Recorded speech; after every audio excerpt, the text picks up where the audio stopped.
Menology. Alay. Oo nga. Ano po? Phenomenological.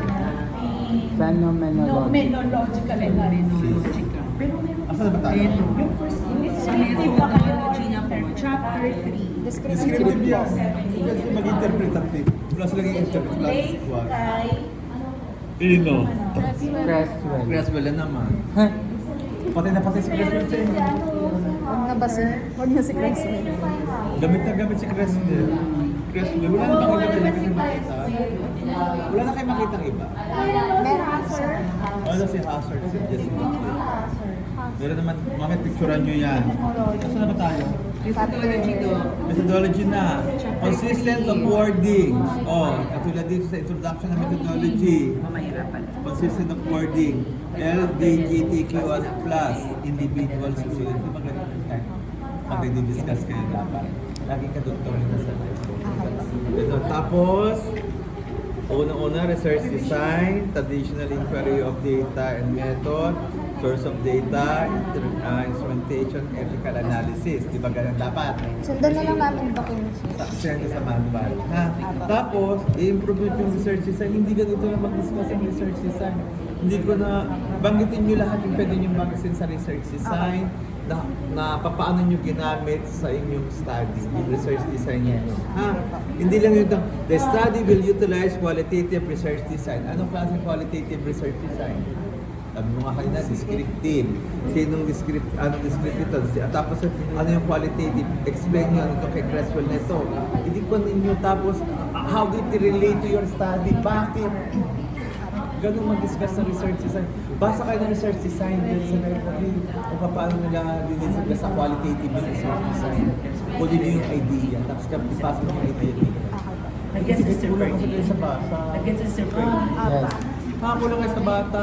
Tapos ang susunod natin ay traditional inquiry. So hindi nyo ginamit, ito yun, di ba? Tapos yung spacing, ipalo nyo rin na dyan naman sa manual din na yung mga spacing.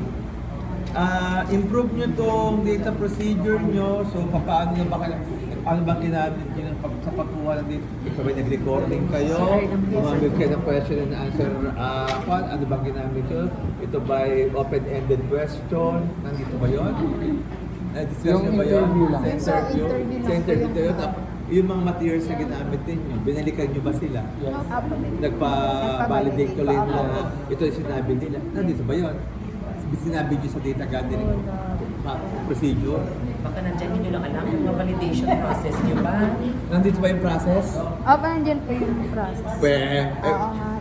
na nasa anong page? Baka mamaya Ay, kung wala yan. ang process, ang data gathering din isang page at kalahati lang. Uy, isang page, at kapurat lang. Bakit yung methods? Ito, wala nang gana, dire-diretso na yan. Sige, wala nang ganito. Wala nang ganda, title na gana. Ha, alis na ito, pakiremove mo sa akin.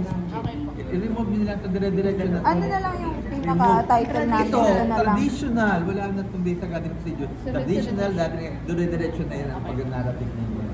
Wala nang title kada ko ninyo. Dire-diretso yun na. Ha? Uy!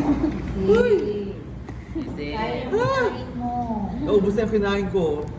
Yan, recording, di ba recorded interview? Kain ka dali. Hindi ko kami. Transcription, paano yung transcribe? Kasi sabi dito, transcription, balipalo, careful, systematic, blah, blah, blah, and blah, blah, blah. Tapos, yung error. Tapos, ano nangyari?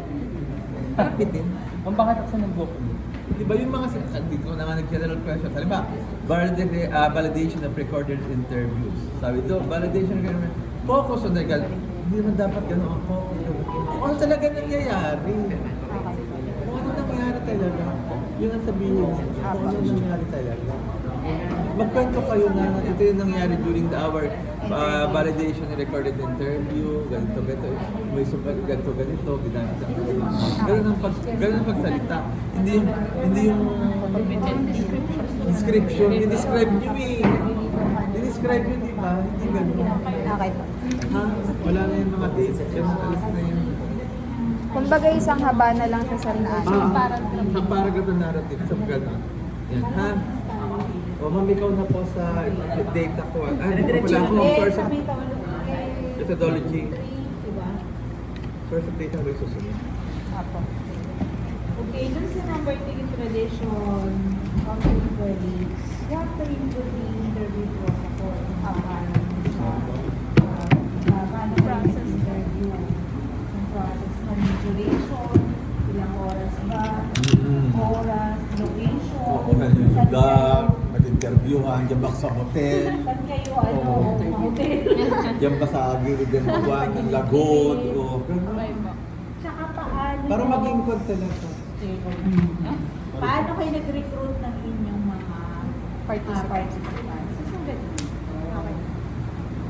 Then, regarding the participants, you have to specify the number of your participants, yung target number, at ilan lang na nasuwa niyo. Diba? O di ba rin yung 10?